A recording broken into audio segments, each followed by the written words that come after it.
This is part 3 of my exploration of Huntley Drive in the news.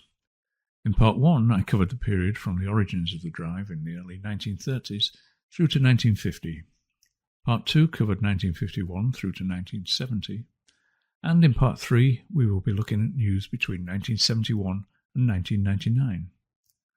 All articles shown are from the Hull Daily Mail newspaper archives. I've provided links to the other earlier videos in the description.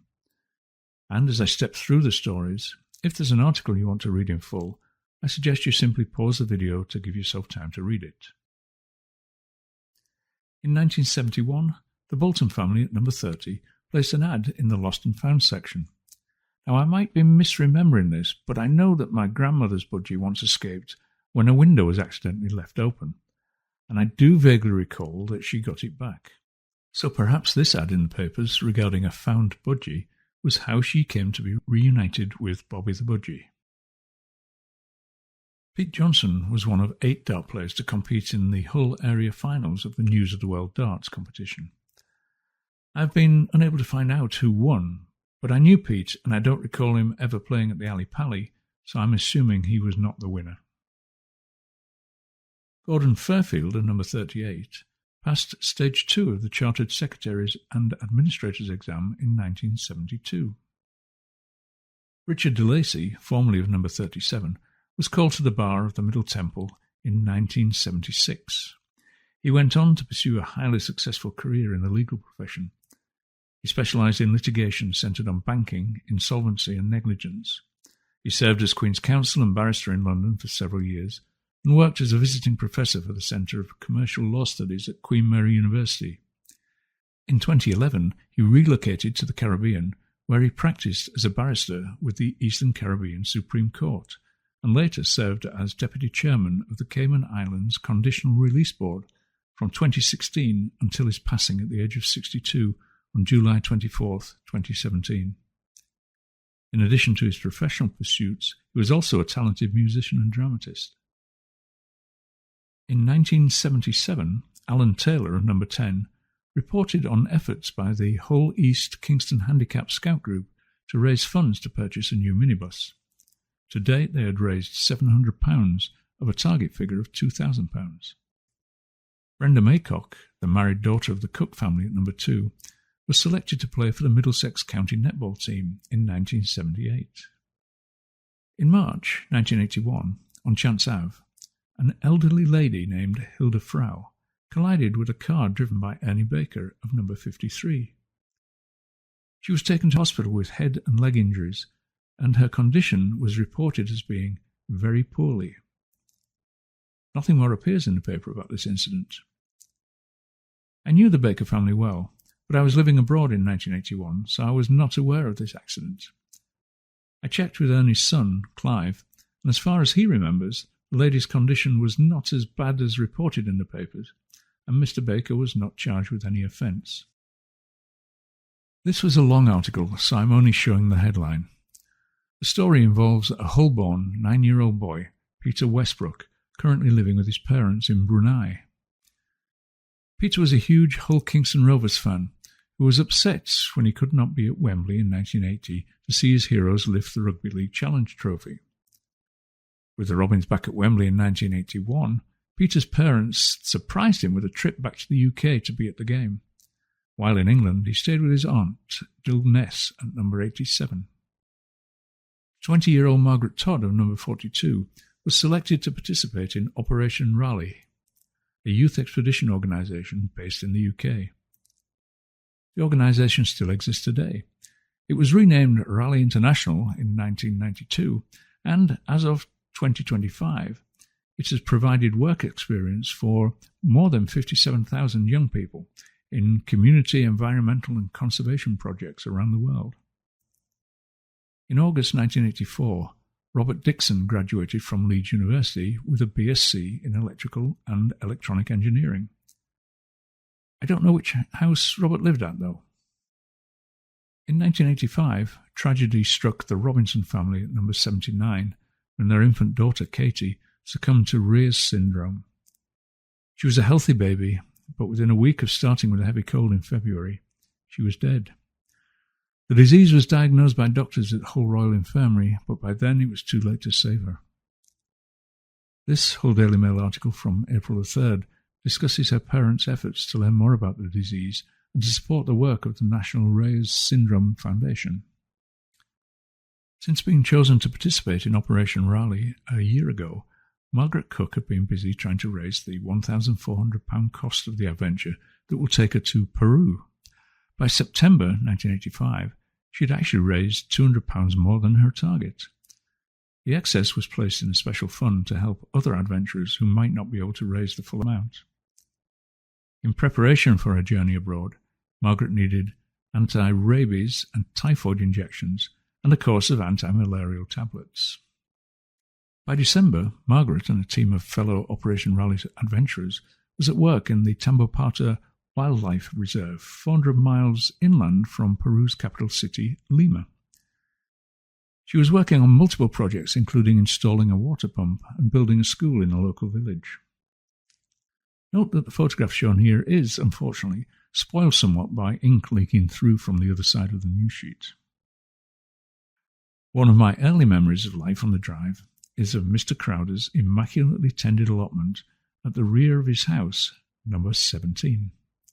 Mr. Crowder got a call-out in the problem plot section of the paper for his choice of Peer Gynt sprouts above less hardy varieties that caused problems for many other gardeners.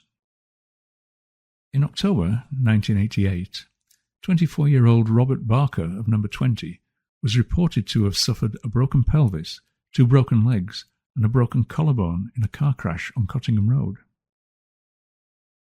This story from August 1989 hardly seems worth the ink. Man loses his wallet, but it's returned to him before he realises it's lost. The end.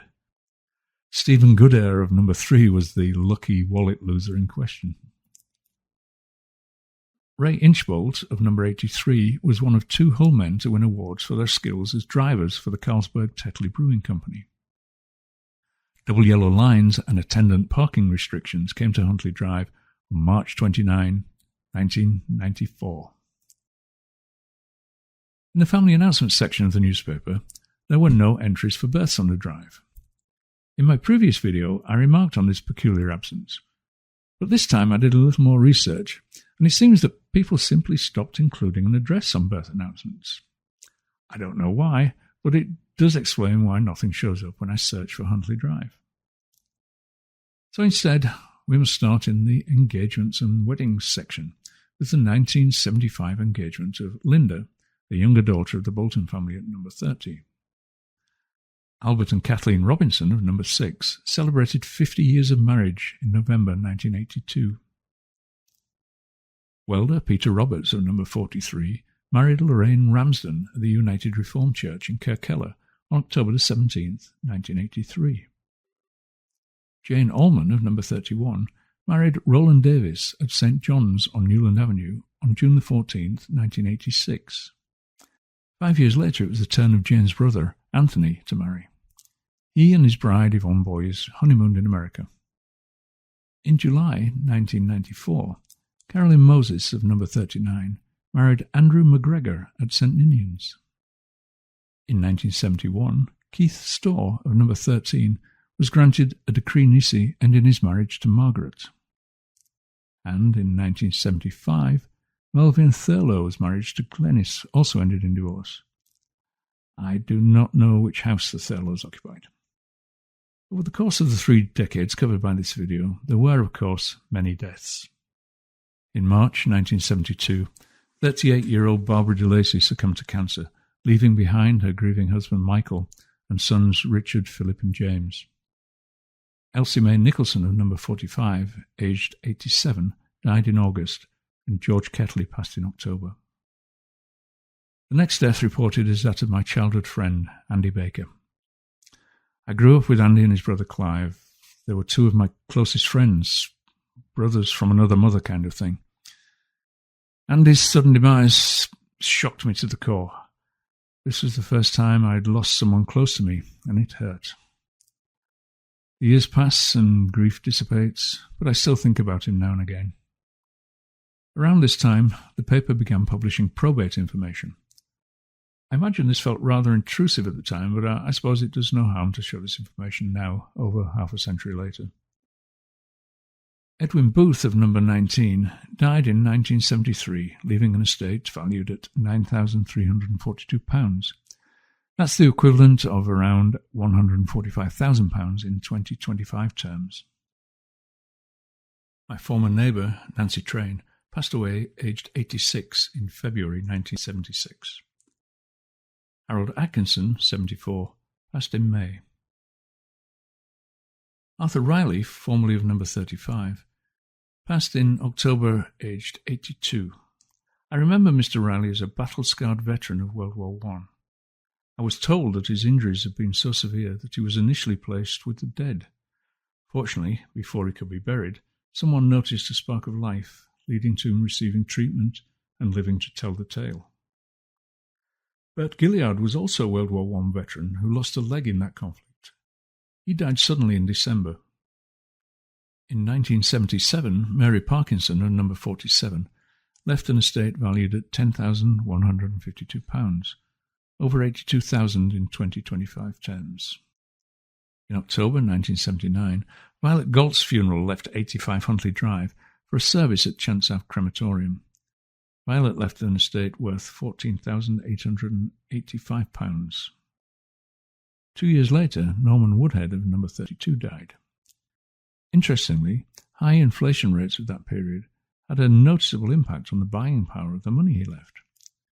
2 years ago, Violet Galt's £14,885 was valued at £96,000 in 2025 terms, but now Norman's estate of almost the same, £14,162, was valued at only £69,000. Quite a drop. Also in 1981, Sarah Baxter, aged 92, passed away on June the 25th. Maurice Starkey owned and ran a small hardware shop on Beverley Road, opposite Cave Street. When he died in the middle of 1983, his estate was valued at £70,000, a little over £300,000 today. When 74-year-old Elsie Rowe of number 45 died in August 1983, her probate report, published later in the year, simply gave a range for the value of her estate rather than an exact number. Philip Ward lived with his parents at number 24, but was expecting to soon be moving into his own house because he was in the process of buying number 16. Sadly, on April 5, 1984, at the age of 34, he died suddenly. In June, Emily Henriksen of number 51 passed away at the age of 76.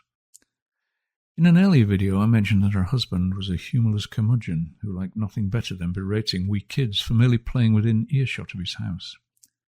Prior to his death in 1977, Emily had always seemed very quiet and withdrawn, but after his death, she seemed to come out of her shell and enjoyed life for her remaining years. Albert Morton was a coal merchant. All the houses in the area were initially heated via coal fires, so he must have had a lot of local customers. I have very early memories of Albert and his son Rob delivering huge sacks of coal to my grandmother's house. In June, at 82 years of age, Albert departed this world. Since starting my efforts to document life on the drive, I've been able to reconnect with his son, Rob Morton, who has made contributions to some of my videos. My grandmother, Cilla Holden, died in 1984 at the ripe old age of 96. Known to everyone of my generation as Nana, she was one of the drive's longest residents, having moved into number 23 shortly before the outbreak of war in 1939. My family lived with her until I was 10 years old, which accounts for my familiarity with the inhabitants of the drive in the 50s, 60s, and even into the 70s. She enjoyed good health until the last year of her life, when she began to fade, and eventually slipped away on July the 12th. She was, and still is, much loved. The sad story of the death of 11-month-old Katie Robinson was described earlier in this video. The funeral took place on March the 1st at St Cuthbert's Church, Marlborough Avenue. George Woodall, formerly of number 14, died suddenly in Margate in April 1985. Marjorie Allen of number 46 died on August 15th, aged 77. Harry Johnson, formerly of number 26, died on December the 7th, aged 85. Florence Newton died on the 26th of March, 1986. Her funeral cortege left from her son's house, number 71. 3 years later, another funeral cortege left number 71. This time it was the funeral of Ray Walker, who died on January the 5th, 1989, aged 61. The funeral cortege of Ted Brooke left number 18 on June the 29th, 1990. Edward Jock Walker of number 4 died on April the 4th, 1991. Alice Booth of number 19 died on November the 16th, 1993, aged 97. She left an estate with a net value of £183,552, the equivalent of almost £500,000 in 2025 terms. I knew Mrs. Booth quite well. She had what I regarded as a very posh accent. In doing research for this video, I discovered that she was originally from Sussex, which accounts for the accent. I also found out that before the war, she was an accomplished piano teacher. Several of her pupils passed the Royal School of Music's examination with distinction. Tragedy struck the Baker family once again in 1995, when Ernie Baker suffered a fatal injury after falling from a ladder while trimming a tree. This was a huge shock because, even at 74, Mr. Baker was a fit and active man. We used to joke that he never seemed to get any older and looked like he would outlive all of us. That was not to be. The final death reported on the drive in this period was that of Wilf Tiger Pepper. I've already mentioned him a few times in this video. He died in 1998 at the age of 87. To be honest, I'm very surprised that I'd never heard of him before I made this set of videos about Huntley Drive. He was obviously quite a well-known character, but with the exception of the Whitteran family at number 89, I just didn't know anyone in the houses on that last stretch of the drive. One thing I've discovered while looking through old newspapers is that if you do something good, you might end up in the papers. But if you do something bad, your shame is going to be there for all to see. Even though all the court cases I'm about to mention occurred between 25 and 50 years ago, I've decided to mask the names of the perpetrators. I have no desire to cause any embarrassment to anyone, and I figured that some of the people involved are probably still alive, and for all I know, might still live on the drive. So I'm not going to be pointing out any names or addresses, but for the record, I will keep account of all the cases using the small icon that I'm using for this section of the video. The first case is from 1982 and involves an assault perpetrated by a 20-year-old resident of the drive. Along with 3 friends, he beat and kicked another young man in Beverley. Each of the defendants was fined £75 plus £10 costs and were bound over to keep the peace for 2 years. One 37-year-old thought he could make do without a TV licence. He was wrong, and it cost him a total of £105. 2 years later, the same person was in trouble again, this time for not taxing his car. In April 1993, a 42-year-old man was found guilty of stealing money and ordered to pay £72 plus £40 cost. In November 1993, a 19-year-old man was charged with behaviour likely to cause harassment, alarm or distress, and failure to surrender to custody. A few weeks before Christmas 1994, a 32-year-old woman was charged with the theft of groceries and received a conditional discharge for 12 months. 4 months later, she was back in court for stealing some baby clothes, and she was fined £30 and ordered to pay recompense for the stolen clothes. At this point in my research, I was feeling slightly sorry for her. Perhaps she was desperate and was stealing to feed and clothe her baby. But any sympathy I might have felt dissipated when she was next in court for the theft of 2 bottles of whiskey. In addition to the whiskey, she was charged with theft of a nightdress, failure to surrender, and 3 counts of breach of probation order. She was given an 18-month probation order. Now, I fail to see how giving a probation order to someone who has violated 3 previous probation orders, how can that be thought of as a deterrent? I just don't understand. And it gets even stranger. With her next court appearance, not only is she up for the theft of 3 terracotta pots and a dressing gown, strange combination, but she's also charged with possession of heroin and cannabis resin. Now, you'd think, given her previous record, there'd be some jail time coming her way. But no, she's given a conditional discharge for 12 months. Unbelievable. I just don't get it. Another 32-year-old lady from Huntley Drive was in court in September 1994, charged with stealing sweets from QuickSave and stealing clothing from Alders, and failing to surrender to bail earlier in the year. She worked as a cleaner at QuickSave and was in the habit of helping herself to sweets to eat during her tea break. The magistrate imposed a conditional discharge order for 2 years and fined her £20 for breach of bail. She also had to pay £40 costs. There were several vehicle-related offences in this period, including parking offences, road tax insurance and MOT violations, a red light runner, and driving without due care and attention. Inhabitants of the drive continued to submit letters to the editor of the Hull Daily Mail. M. Thurlew wrote complaining about Hull City's football team, the Tigers' inability to score from the penalty spot. I don't know which house he lived in, so I can't point it out. C. Baxter of number 33 wrote on the issue of free speech and the right of university lecturers like himself to express their opinions without being accused of political bias and warped judgment. If I remember correctly, and it is only a very vague memory, Mr. Baxter was blind and made his way to and from the university with the help of a guide dog. Nora Moses, at number 39, wrote in praise of the efforts of the City of Hull Training Band for their part in the Hull School's Carol Concert. In Mr. Todd's letter in June 1987, he appears to be trying to discourage people from becoming allotment holders. He stresses the expense and the physical toll required to maintain a plot. He also points out one major drawback of any allotment in the area, and that is the lack of a water supply. I believe that remains as an issue to this day. Not every letter was from a human. In 1991, the Robinson family's cat, Claude, managed to take a photograph of himself while sleeping and submitted it to the editor. Now that's one smart cat. In 1994, Edwin Richardson was trying to trace Robert Grant, who had lived at number 67 Huntley in the past. Mr. Todd was back on the subject of allotments in his letter from 1995, and once again mentions the many hours of hard work required to make an allotment a success. And 1 year later, Mr. Todd writes again, but this time to protest reduction in support for institutions caring for the elderly. In November 1971, Neil Dibner at number 57 won a consolation prize in the Hull Daily Mail's Golden Baby contest.